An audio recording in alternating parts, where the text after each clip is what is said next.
Hello students, आपका स्वागत है आकाश स्टडी पॉइंट में। सो आज हम आपके लिए लेकर आए हैं बहुत ही इम्पॉर्टेंट ऐसे जो कि है बेरोजगारी पर। ठीक है, बहुत ही इम्पॉर्टेंट ऐसेज में से एक है जो अक्सर ही आपसे यूपी बोर्ड एग्जाम्स में हिंदी में पूछा जा सकता है।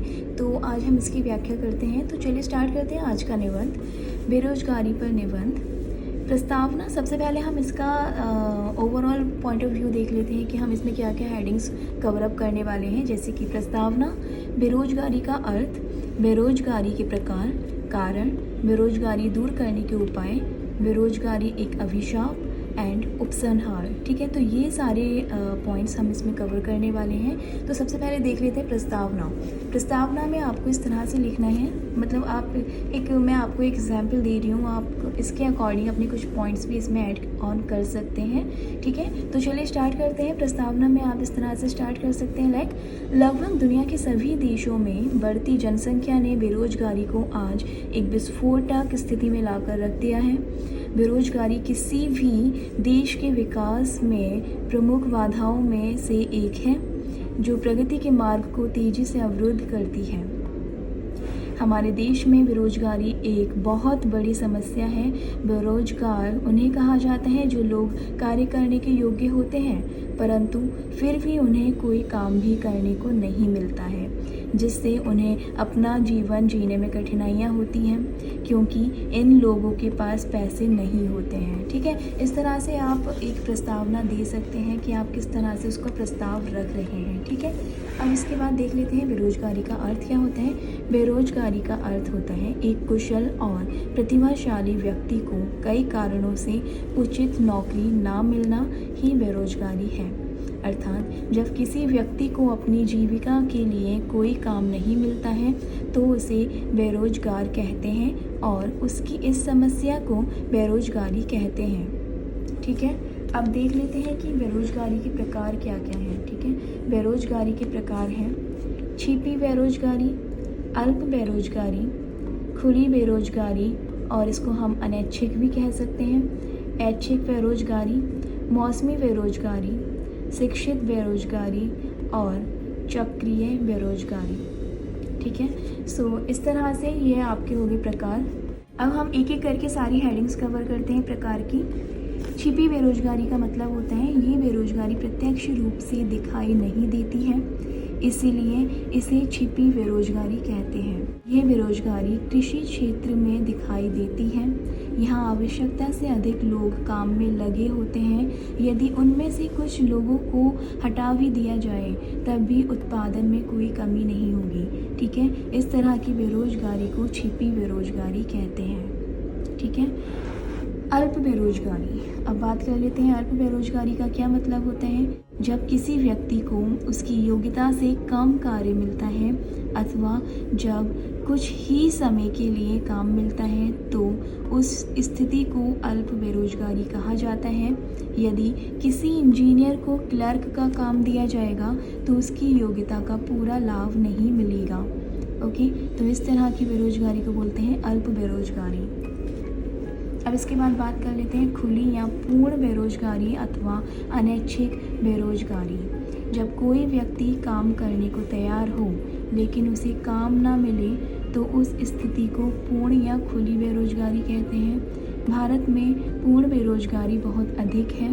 यहाँ करोड़ों की संख्या में बेरोजगार लोग हैं और उनकी संख्या निरंतर बढ़ती जा रही है। ये बहुत ही कॉमन बेरोजगारी है जो आजकल बहुत ही आसानी से देखी जा सकती है।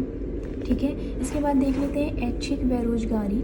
ठीक है, ऐच्छिक बेरोजगारी का मतलब होता है ऐसा व्यक्ति जो बाजार में प्रचलित मजदूरी दर पर काम करने को तैयार नहीं है, अर्थात वह ज़्यादा मजदूरी की मांग कर रहा है और ज़्यादा मजदूरी नहीं मिल पा रही है, इस कारण वह बेरोजगार है। ठीक है, मतलब उसको एक लालच है, मतलब अगर उसको कोई काम मिल रहा है तो उसको उतने पैसों में काम ना करके उसको ज़्यादा पैसों में काम करना है तो वो अपनी मर्जी से काम नहीं करेगा फिर। ठीक है, तो उसको बोलते हैं ऐच्छिक बेरोजगारी। इसके बाद देखते हैं मौसमी बेरोजगारी। मौसमी बेरोजगारी का मतलब आप इससे समझ सकते हैं मौसम। ठीक है, इसका मतलब है सीजनल। जैसे फसल काटते समय मज़दूरों को रख लिया जाता है और जब पूरा हो जाएगा उसका काम तो उनको हटा दिया जाएगा। ठीक है, जैसे फसल काटते समय मजदूरों को रख लिया जाता है, ऐसे ही भवन निर्माण के समय मजदूर रख लिए जाते हैं, बाद में वे बेरोजगार हो जाते हैं। अर्थात जब किसी व्यक्ति को वर्ष के कुछ ही महीनों के लिए काम मिलता है और शेष समय में वह बेकार रहता है तो उस स्थिति को मौसमी बेरोजगारी कहा जाता है। ठीक है, इसके बाद देख लेते हैं शिक्षित बेरोजगारी। शिक्षित बेरोजगारी शिक्षित या पढ़े लिखे लोगों में होती है, क्योंकि ये लोग शिक्षित नौकरी ही चाहते हैं, लेकिन नौकरियां की संख्या इतनी अधिक नहीं है कि सभी को नौकरी दी जा सके। इस कारण भारी संख्या में शिक्षित लोग बेरोजगार हैं। ठीक है, ये भी बहुत ही कॉमन बेरोजगारी है जो आजकल इस देश में बल्कि बहुत ही देशों में देखी जा सकती है। और इस बेरोजगारी का एक मेन रीज़न है अत्यधिक जनसंख्या का होना।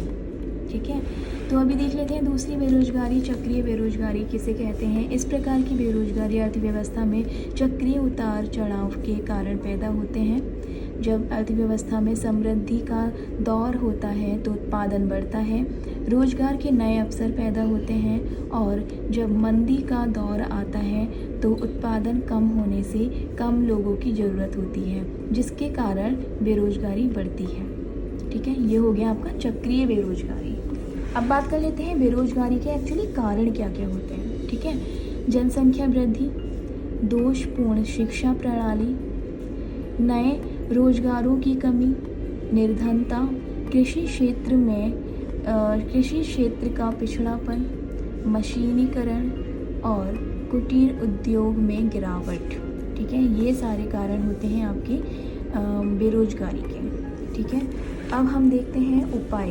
बेरोजगारी दूर करने के क्या क्या उपाय हो सकते हैं, कैसे हम इसका उपाय कर सकते हैं। बेरोजगारी को संपूर्ण रूप से दूर नहीं किया जा सकता, सही दिशा में कुछ प्रयास करने से वो कम हो सकती है। सबसे पहले हमें जनसंख्या को काबू करना होगा। जनसंख्या काबू करने के लिए हमें खुद से जागरूक होना पड़ेगा। सरकार को छोटे छोटे बिजनेस को बढ़ावा देना होगा। इसके लिए कई नीति नियम बनाने होंगे। यदि ज़्यादा मात्रा में छोटे छोटे बिजनेस को बढ़ावा दिया जाएगा तो युवाओं को ज़्यादा नौकरियां मिलेंगी। ठीक है, एक तो ये तरीका हो सकता है। दूसरा हो सकता है स्वरोजगार को सरकारी सहायता के साथ और अधिक प्रोत्साहित किया जाना चाहिए। भारत एक कृषि प्रधान देश है। सरकार को प्रत्येक क्षेत्र विशेष रूप से कृषि के सुधार पर ध्यान देना चाहिए। बेहतर सिंचाई सुविधाएं, बेहतर कृषि उपकरण, बहुफसल चक्रण और फसल प्रबंधन के बारे में ज्ञान के प्रसार पर ध्यान केंद्रित किया जाना चाहिए। ठीक है, इसके अलावा एक उपाय हम ये भी कर सकते हैं, हमें अपनी पुरानी शिक्षा नीति को बदलना पड़ेगा। व्यावसायिक तथा तकनीकी शिक्षा पर अधिक जोर देना होगा। भारत सरकार ने बेरोजगारी दर को कम करने के लिए कई कदम उठाए हैं। महात्मा गांधी राष्ट्रीय ग्रामीण रोजगार गारंटी अधिनियम और राजीव गांधी स्वावलंबी रोजगार योजना जैसी योजनाएं भारत में बेरोजगारी की समस्या के समाधान के लिए सरकार द्वारा की गई पहल है। ठीक है, इसके अलावा हम देखते हैं कि बेरोजगारी का क्या अभिशाप है, कैसे ये एक अभिशाप है। बेरोजगारी एक अभिशाप। बेरोजगारी हमारे देश के लिए अभिशाप बन गई है। वो देश के युवा लोगों की मानसिक शांति छीन लेती है, देश के युवाओं को तनावग्रस्त जीवन जीने पर मजबूर कर देती है। बेरोजगारी के कारण देश के कई लोग निर्धनता और भूखमरी के शिकार हो जाते हैं। युवाओं में बढ़ता आक्रोश चोरी, डकैती, हिंसा, अपराध और आत्महत्या जैसे अपराध करने पर मजबूर कर देता है। बेरोजगारी निराशा और असंतोष का कारण बनती है और विनाशकारी दिशाओं में युवाओं की ऊर्जा को नष्ट कर देता है। बेरोजगारी के कारण मानसिक स्थिति से बचने के लिए लोग ड्रग्स और शराब की बुरी आदतों से ग्रस्त हैं। तो ये सभी आपके हो गए उपाय कि आप किस तरह से बेरोजगारी को रोक सकते हैं। ठीक है, अभी हम एट द लास्ट देखते हैं उपसंहार।